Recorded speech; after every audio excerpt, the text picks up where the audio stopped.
लोग अगर ये काम करें तो कोई भूखा नहीं रहेगा। मौलाना तारिक जमील ने बेहतरीन मशवरा दे दिया। मरूफ आलम दीन मौलाना तारिक जमील का कहना है कि अगर लोग ज़कात निकालें तो कोई भी भूखा नहीं रहेगा। निजी टीवी चैनल के एक प्रोग्राम में गुफ्तगू करते हुए मौलाना तारिक जमील ने कहा है कि लोग अगर ज़कात निकालें तो कोई भी भूखा नहीं रहेगा। कोरोना से मुतल्लिक मौजूदा सूरत हाल में एहतियात बरतने की ज़रूरत है।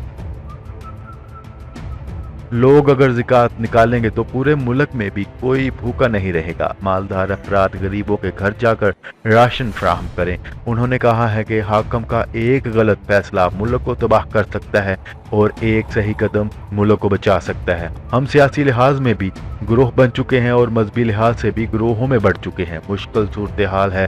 हुकूमत को चाहिए कि अपोजिशन को साथ मिलाकर चलें।